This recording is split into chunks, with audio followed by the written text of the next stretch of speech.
Bueno, nuevamente vamos a continuar con crecimiento y desarrollo. Está basado en la Nelson de pediatría y el pediatría esencial. De manera introductoria tenemos el modelo biopsicosocial que pues nos va a dar pues factores, ¿no?, que van a determinar para un desarrollo, ¿no?, y crecimiento. Pues básicamente ahí tenemos, ¿no? Tenemos una jerarquía de sistemas naturales del modelo biopsicosocial, desde una molécula, organela, célula, tejido, órgano, sistema nervioso, persona, ya la comunicación entre dos personas, la formación de familia, comunidad, cultura, sociedad y nación, y la biosfera. Por otro lado, para un adecuado, ¿no?, crecimiento y desarrollo al nacimiento, pues van a tener varios factores, ¿no?, y que van a desencadenar pues alteraciones a nivel cognitivo ya desde el nacimiento, comenzando por los mecanismos biológicos, genética, influencias in útero sobre el desarrollo fetal, la nutrición en la madre y demás. Posteriormente, esto nos va a alterar en cuanto a los problemas del ajuste del niño, y esto va a tener su eh, connotación en cuanto a el apego, la disciplina del niño, el modelamiento o el funcionamiento familiar, que esto va a interactuar con los ingresos, los recursos, y pues también esto va a tener mucho que ver con depresión materna, ¿no? Recordemos la depresión postparto que puede darse hasta los 6 meses de nacido del bebé. Bueno, tenemos marcar el enunciado, ¿no? En cuanto a relación a crecimiento y desarrollo, el crecimiento se describe o se sirve para evaluar enfermedades netamente hormonales. Será crecimiento se define con incremento de masa celular e incremento de la actividad enzimática. ¿Será? ¿O será que el desarrollo es proporcional al crecimiento?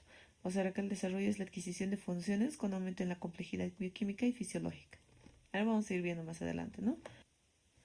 Tal vez en cuanto a para tomar en cuenta, el indicador de bienestar global, el estado de enfermedad crónica y el estrés interpersonal y psicológico, pues van a ser factores que van a indicar, ¿no?, o van a tener su connotación en cuanto al crecimiento.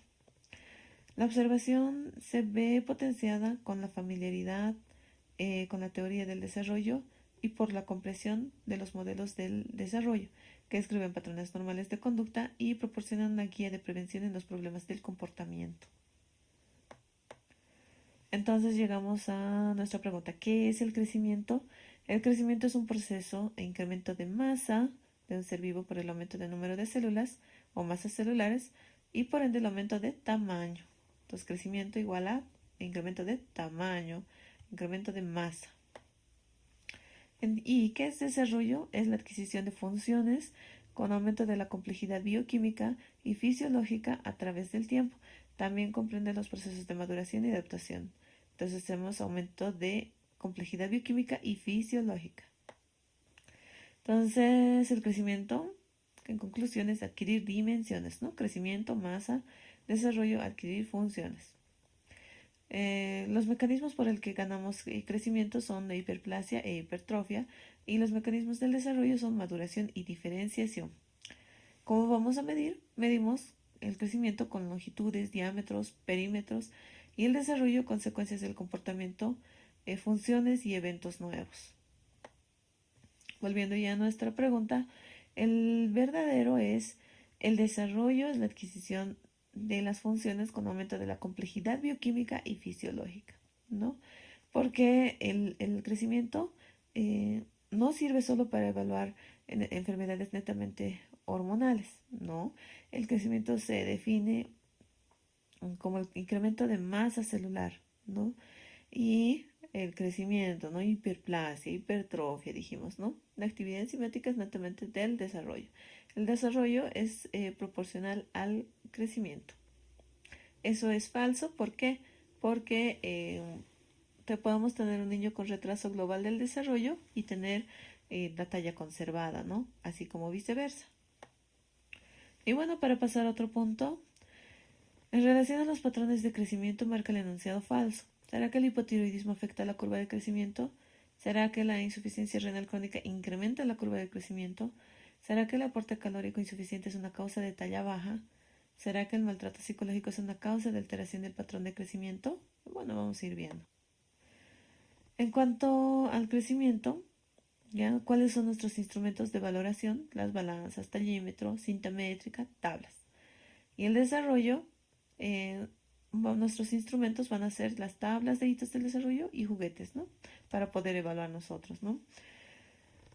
Los controles recomendados, pues, de acuerdo a las normativas, ¿no? Que tengan, tenemos las normativas en el sistema boliviano, que después del nacimiento, un parto que haya sido normal y sin ninguna complicación, pues debe ser observado durante las primeras 24 horas al menos hospitalariamente en cuanto a la mamá y el neonato, y posteriormente las 24 horas se van de alta. En estos pacientes que tienen observación de 24 horas al menos en hospital, se debe realizar el primer control al nacimiento, generalmente a los 3 días de vida, para evaluar ictericia, desarrollo y ganancia de peso. Y a las 2, cuando un paciente pues ya ha sido observado más de 24 horas, generalmente 3 días, entonces nuestro primer control a las 2 semanas. ¿Ya? Y nuestros controles deben ser cada mes hasta los 12 meses, cada 3 meses hasta los 18 meses, cada 6 meses hasta los 3 años y luego cada año. ¿Ya? Y esto está de acuerdo a la Sociedad Americana de Pediatría.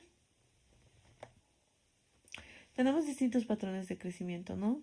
Estas son curvas, ¿no? Que se van a, dentro de las cuales vamos a tener el patrón de crecimiento de la talla, por ejemplo. Se podría decir que nuestros picos de crecimiento, más o menos picos, ¿no?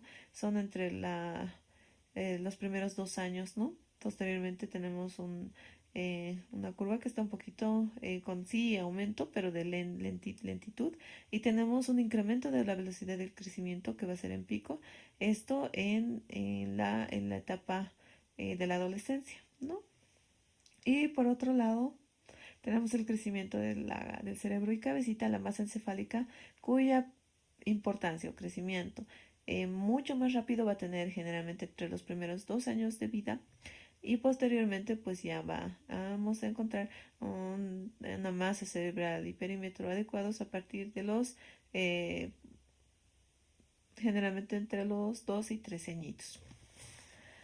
Luego tenemos el desarrollo linfático, cuyo pico de desarrollo va a ser generalmente entre los 10 y 12 años, y la parte reproductiva, que va a tener un crecimiento senescente inicialmente y posteriormente va a tener su pico ya en la adolescencia. ¿Cuáles son los factores que influyen? Tenemos factores endógenos, dentro de los cuales tenemos la parte genética, neurohormonal, las específicas del crecimiento y metabólicas, ¿no? Este es un esquema de la parte neurohormonal, que pues gracias a los diferentes estímulos se va a enviar hormonas que van a tener su relación con el crecimiento y el desarrollo, ¿ya? Comenzando la formación de la corticotropina, la las gonadotropinas, la hormona de crecimiento, la melatonina o serotonina, la hormona tiroidea, la oxitocina, prolactina en la lactancia y la ADH, se podría decir, a nivel renal. Y los factores que influyen en cuanto a la parte exógena son la nutrición, básicamente, el estado de salud, el clima y la estación, psicológicos y socioeconómicos, ¿no? Y esta parte de forma indirecta con la nutrición para la adquisición de alimentos. Ya volviendo a nuestra pregunta, como habíamos visto, bueno, el enunciado falso es que la insuficiencia renal crónica incremente la curva de crecimiento. En realidad, por mecanismos hormonales, pues no. Como mencionábamos, tiene una bastante correspondencia en cuanto al crecimiento, y la insuficiencia renal o cualquier enfermedad crónica pues nos va a tener un efecto deleterio en realidad a la curva de crecimiento. Por otro lado, el hipotiroidismo sí altera la curva de crecimiento. El aporte calórico insuficiente sí es una causa de talla baja. El maltrato psicológico sí es una causa de alteración del patrón de crecimiento. No está mucha correlación con la parte neurohormonal. Bueno, por otro lado, en relación a los infantes, marca el enunciado correcto. ¿Será que la etapa preescolar se denomina entre los 3 años y 5 años? ¿Será que el sexo del bebé se define a las 14 semanas de gestación? ¿Será que el pico de crecimiento encefálico es del nacimiento hasta el tercer mes? ¿Será que al año de edad en promedio se obtiene una talla final de 80 centímetros? ¿Será que la ganancia ponderal diaria al nacimiento es de 10 a 20 gramos. En cuanto, bueno, a las etapas de crecimiento van a ser ya, el neonato es considerado de recién nacido a 28 días de vida, lactante menor hasta el año de edad, lactante mayor hasta los 2 años de edad, preescolar desde los 2 años hasta los 5 años y 6 meses, y la etapa escolar desde los 6 años hasta los 11 años. La adolescencia, en cuanto a las mujercitas, ¿no? Desde los 10 años hasta los 18 años y masculinas desde los 12 años hasta los 18 años. Por otro lado, tenemos las etapas de crecimiento, ¿no? De la fecundación a los 8 años se va a denominar periodo embrionario y de las 9 semanas hasta el nacimiento el periodo fetal.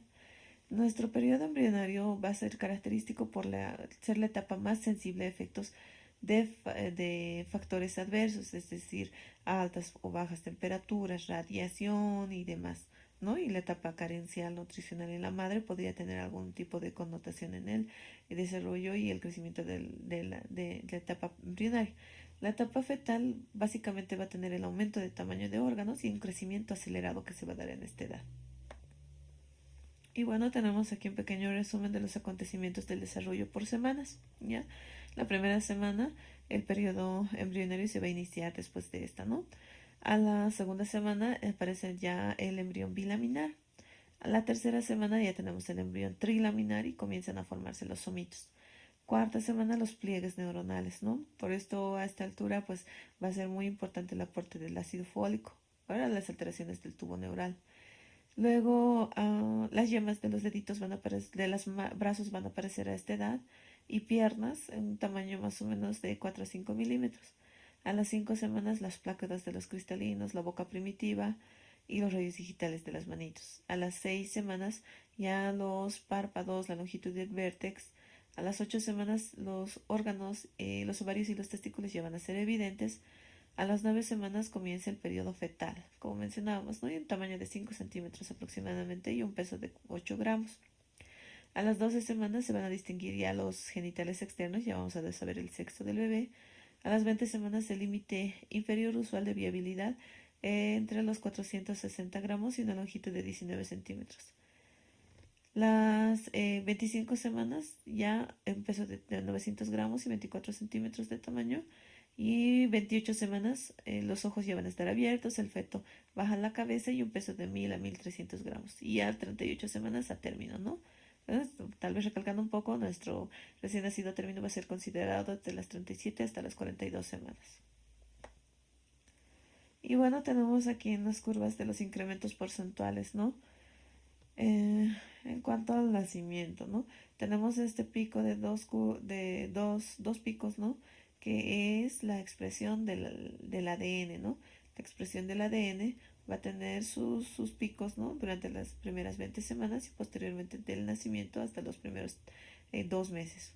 Tenemos esta otra curva que va a tener un pico que es el desarrollo de masa encefálica, que generalmente va a tener su mayor pico, ¿no? En cuanto a los primeros 3 meses. Y tenemos la parte de la formación del colesterol, que va a tener mucha relación con el aislamiento térmico, ¿no? Que va a tener su pico del nacimiento y los primeros 2 meses. Y bueno, ya viendo un poco, desde las 13 semanas hasta el nacimiento tenemos un aumento del tamaño de los órganos y un crecimiento acelerado. Puntos a tomar en cuanto al nacimiento y la parte cognitiva, ¿no? Las actitudes que va a tener el neonato son llanto, que normalmente va a alcanzar su máxima nota a esta edad, ¿no? Y a las 6 semanas generalmente pueden llorar hasta 3 horas por día y esto va a disminuir a 1 hora a los 3 meses, ¿no? Y los lactantes entre ellos pueden llorar haciendo empatía. Si ven a otro lactante llorando, ellos también sin razón van a empezar a llorar. Tenemos aquí la formación del apego, ¿no? Y cuando ya tenemos que tener la independencia, pues vamos a tener el objeto de transición, es decir, cuando generalmente ellos tienen apego con la persona que pasa más tiempo con ellos y pues podrían desencadenar el llanto al separarlos, pero ya más o menos al año de edad van a empezar a tener su objeto de transición, que puede ser un pequeño peluche o cualquier objeto en el cual ellos se van a sentir de seguridad. Y bueno, desde el nacimiento hasta los 3 años es una etapa de rápido crecimiento con alto riesgo de carencias nutricionales. Y esto va a cobrar mucha importancia en relación al incremento o el aporte en cuanto a la alimentación complementaria, ¿no? Y la paciencia de la persona que le va a alimentar y las enfermedades infectocontagiosas. Ahora, en esta etapa lo que tenemos que ver es que haya una ingesta calórica adecuada, con aumento de las necesidades calóricas, y a esta etapa básicamente es importante en los neonatos que hayan tenido antecedentes de prematuridad, pues en esta etapa es que tenemos que tener el alcance del peso normal, ¿no? Para la edad. De los 3 a 12 años vamos a tener un crecimiento constante y desarrollo de la psicomotricidad y el lenguaje y socialización va a tener mucha importancia en cuanto ya pues a la parte de la escolaridad. Tenemos aquí, bueno, reglas aplicables al crecimiento, ¿no? En cuanto en el recién nacido, primero tenemos pérdida de peso, ¿no? Entre 5 a 10% se va a perder en los primeros días del peso a nacer, ¿ya? Con una pérdida de 5 a 10% normal. Pero esto se tiene que recuperar el peso del nacimiento entre los 7 y 10 días de vida. Y generalmente a los 4 y 5 meses tenemos el doble del peso, es decir, si un neonato ha nacido con 3 kilitos, a esta edad ya tendría que pesar 6 kilitos. Y al año de edad la triplica, es decir, un año que nace con 3 kilitos, al año de edad aproximadamente 9 kilos. Y tenemos un aumento de peso diario, entre 20 a 30 gramos durante las primeras 3 a 4 meses y de 15 a 20 gramos por día hasta el año de edad. Entonces hay que grabarse 90 a 30 gramos por día entre los primeros 3 a 4 meses. La altura. Generalmente nacen a partir de 50 centímetros, más o menos 2 centímetros. Al año de edad aproximadamente 76 centímetros. Y a los 4 añitos de edad, un niño medio mide el doble de la longitud al nacer. ¿Ya? O más o menos 1 metro, ¿no? 4, 1 metro. A los 4 años, 1 metro más o menos, o 102 centímetros. Y la circunferencia cefálica, aproximadamente 35 centímetros al nacer, va a aumentar 1 centímetro por mes durante el primer año, o 2 centímetros por mes durante los primeros 3 meses y después con más lentitud. Por ende, y volviendo a nuestras preguntas, bueno, la etapa preescolar se va a denominar un periodo entre 3 años y 5 años. Esto podría ser en rasgos grandes, ¿no? Pero la temática que la tomamos en cuenta eran 5 años y 11 meses, ¿no? Casi 6 años, es decir, abarcando los últimos meses.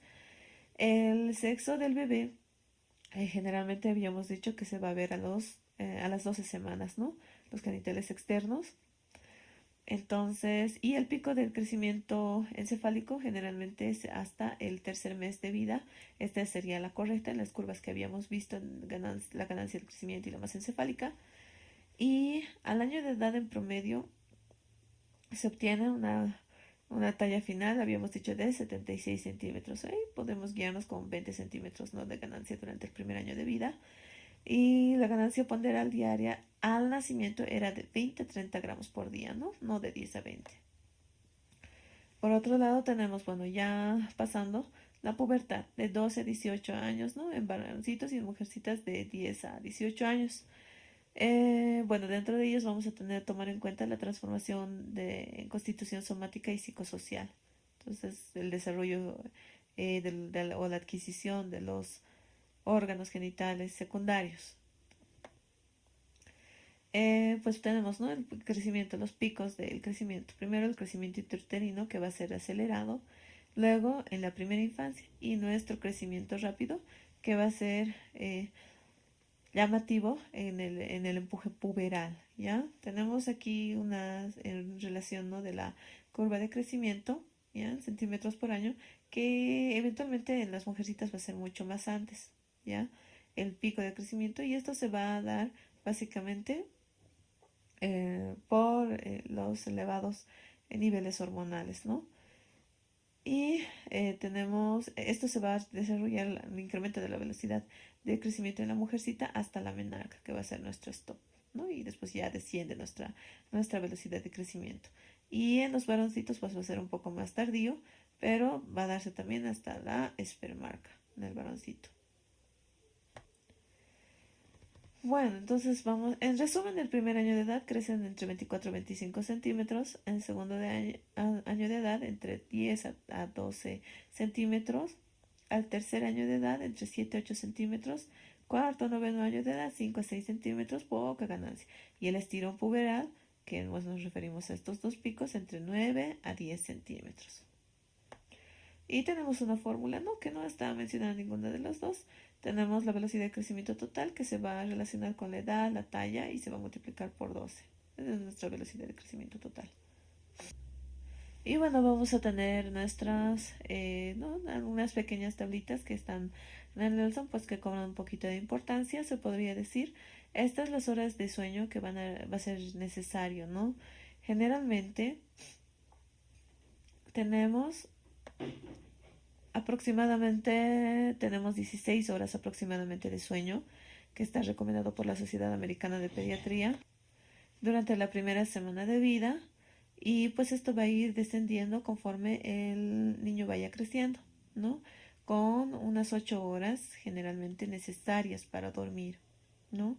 Y bueno, generalmente los neonatos van a tener un sueño nocturno y un sueño diurno. ¿Ya? Y esto va a ir disminuyendo también el sueño diurno porque ya ellos van a tener ya poco de, ya la diferencia, ¿no? Entre la parte diurna y nocturna. Y bueno, esta es una relación entre el crecimiento y requerimiento calórico. Como mencionábamos, entre 20 a 30 gramos es la ganancia entre los primeros 6 meses de vida, ¿ya? Y la ganancia, esta es una ganancia aproximada mensual, ¿no? De peso, ganancia de talla en cuanto a la longitud y el perímetro craneal, que los primeros 3 meses son 2 centímetros por mes, luego son 1 centímetro por mes. Y la ingesta diaria recomendada de calorías. ¿No? Esta es la cronología de aparición de la dentición. ¿Ya? Los dientes primarios generalmente aparecen entre los 5 meses de vida, ¿no? Y bueno, tenemos un rango de aparición, ¿no? Entre 6 a 8 en cuanto a los superiores, 6 a 7 meses en cuanto a los inferiores y la edad de caída, ¿no? Y los superiores entre 7 a 8 años y los inferiores de 6 a 7 años, ¿no? Y pues bueno, la cronología de aparición, pues inicialmente tenemos la aparición de incisivos centrales, incisivos laterales, primeros molares y ¿qué se llama? Tenemos posteriormente los caninos y los segundos molares. Y posteriormente tenemos la aparición de los dientes secundarios, que también van a ser más o menos en esa misma cronología, incisivos centrales, incisivos laterales y los caninos. La antropometría permite conocer el patrón de crecimiento propio de cada individuo y detectar los riesgos de morbimortalidad. La validez de este método depende de una medida precisa, exacta, con el mismo aparato o el aparato material adecuado y realizado con una técnica correcta. Dentro de ellas tenemos la medición del peso, la talla y el perímetro cefálico. La longitud y la talla, ¿no? El mejor parámetro de crecimiento del esqueleto porque diferencia del peso, ¿no? No está influenciada por el acúmulo de grasa, ni masa muscular o agua. Entonces, durante los primeros 2 años de vida es preferible la medida de la posición en posición supina, ¿ya? Con la cabeza en el plano de Frankfurt, las piernas en extensión, las rodillas sin ningún tipo de flexión y los pies contra un soporte móvil y en posición vertical. A partir de los 2 años, pues ya considerando que nuestro paciente ya se puede poner de pie, pues se utiliza la, la posición, esta posición, ¿no? De pie para la cuantificación de la talla. La posición debe ser erecta, los talones y la región glútea y la parte escapular y el occipucio tienen que tener el mismo eje y la cabeza se colocará en el plano de Frankfurt. ¿Qué es el plano de Frankfurt? El plano de Frankfurt es un plano horizontal cefalométrico que pasa por el punto infraorbitario o el punto más bajo del reborde inferior de la órbita. Por otro lado, la circunferencia craneal, que va a relacionar el volumen intracraneal y permite la estimación de la tasa de crecimiento del cerebro. y se ajusta pues con una cinta métrica con la mano izquierda sobre la eminencia frontal por encima de los dos arcos supraorbitarios y con la otra mano que se desliza sobre la protuberancia occipital externa, ¿no? Debe ser la circunferencia máxima. Una vez obtenido esos datos, pues lo que tenemos en realidad que hacer es una correlación, ¿no? Del perímetro cefálico de acuerdo a la edad. Y lo normal va a ser entre estas dos líneas, ¿no? De desvíos estándares. Que tenemos una diferencia, ¿no? Entre la presencia del perímetro cefálico de niños, luego de niñas. Y por otro lado tenemos el peso, que no es una medida tan específica de crecimiento como la talla, ya que refleja la composición de agua, grasa, músculo, hueso, vísceras, una mezcla de tejidos. Sin embargo, el peso, sobre todo en niños pequeños, refleja el mejor estado de salud y nutricional. Y bueno, tenemos los índices nutricionales. Por ejemplo, el peso sobre la talla, que va a detectar la desnutrición aguda por déficit nutricional brusco o infecciones frecuentes de 6 a 24 meses de edad. El, el peso para la edad va a detectar la desnutrición global o la desnutrición calórica o proteica. La talla para la edad nos va a detectar la desnutrición crónica por déficit nutricional. Ya cabe mencionar que inicialmente cualquier trastorno que va a alterar en el estado nutricional de nuestro pequeño, lo primero que va a tomar es el peso, ¿ya?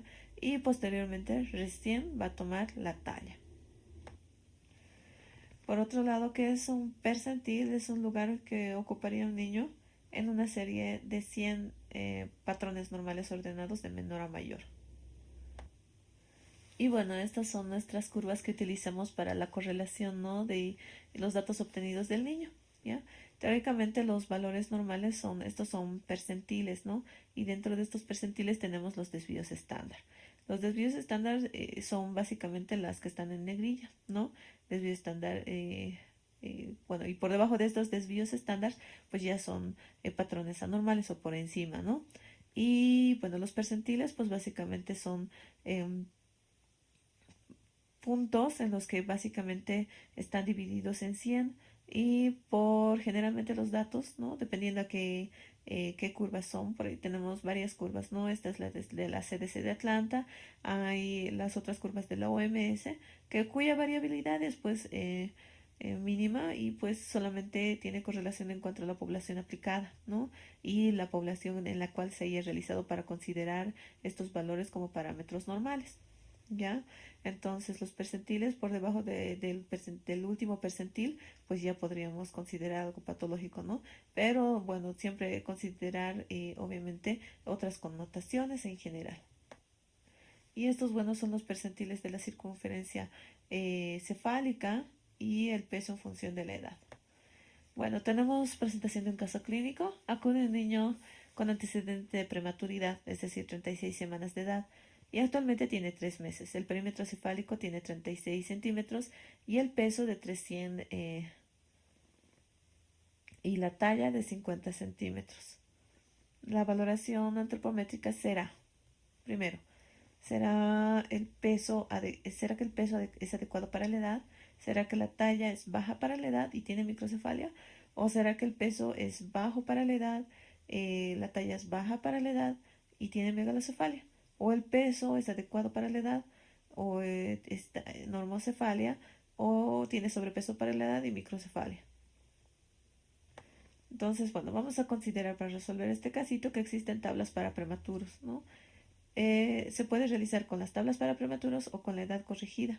Para fines académicos lo vamos a tomar en cuenta sin tomar en cuenta la misma, ¿no?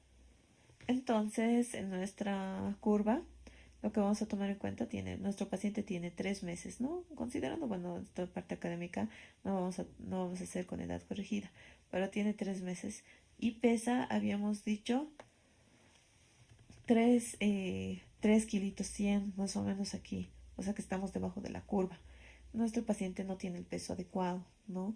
Por otro lado, la talla, tiene 3 meses y 50 centímetros, tampoco tiene la talla adecuada. Y el perímetro cefálico tiene 3 mesecitos y nuestro perímetro era 36 centímetros. Entonces podríamos llegar a la conclusión de que nuestra respuesta es un peso bajo para la edad perdón, un error, ¿no? Peso bajo para la edad, talla baja para la edad y microcefalia, ¿no? Tiene, en realidad este pequeñito, pues habría que ver la edad corregida y acorde a eso valorar. Pero bueno, con estos datos, nuestro PB tiene peso bajo, tiene talla baja y tiene microcefalia. Hay otros parámetros que se toman en cuenta para la valoración, ¿no? Del crecimiento entre la circunferencia del brazo, de la pierna, del muslo, la cintura y la cadera. Y cada uno de ellos tiene su propia curva también de valoración. Existen fórmulas para tener aproximadamente la talla y el peso medio en lactantes. Esto se utiliza básicamente para dosificar medicación y pues por alguna causa, es decir, por ejemplo, un paciente que tenga displasia de cadera y necesite pues el peso específico del paciente, se puede realizar un peso y realizar la resta, ¿no? Del aproximado del cuanto al yeso. Ahora también podríamos tener con estas formulitas, ¿no? Pues se podría decir, bueno, desde los 3 hasta los 12 meses, del nacimiento más o menos son 3 kilos, ¿no? Pero esto va a ser muy independiente en cuanto a la prematuridad, la edad y demás. Desde los 3 a 12 meses, pues esta es nuestra fórmula, ¿ya? En kilogramos generalmente, ¿no? Edad en meses más 9 y esto dividido entre 2. De 1 a 6 años, edad en años por 2 y más 8. De 7 a 12 años, edad en años por 7 menos 5 igual sobre 2. Y la talla en centímetros al nacimiento, más o menos 50 centímetros, ¿no? Más o menos 2. Al año de vida, 75 aproximadamente. Y de los 2 a 12 años se puede realizar la calificación con edad en años por 6 más 77. Y pues la madurez dental, como habíamos mencionado, ¿no? Anteriormente en un cuadrito, pues tenemos que tomar en cuenta que los factores genéticos son principales determinantes en la edad de la erupción de los dientecitos, ¿ya? El tamaño, la morfología dental, habiendo diferencias en cuanto al sexo, ¿no? Los primeros dientecitos, como habíamos decidido en aparecer, son los incisivos centrales, luego laterales, luego los primeros molares, y así sucesivamente. La erupción de los dientes temporales puede dar evidencia de maduración biológica, ¿no? Entre 6 meses a 3 años y el tiempo de erupción de los dientes permanentes entre 7 a 12 años. Y bueno, ese ha sido el tema del crecimiento y desarrollo. Espero les haya gustado.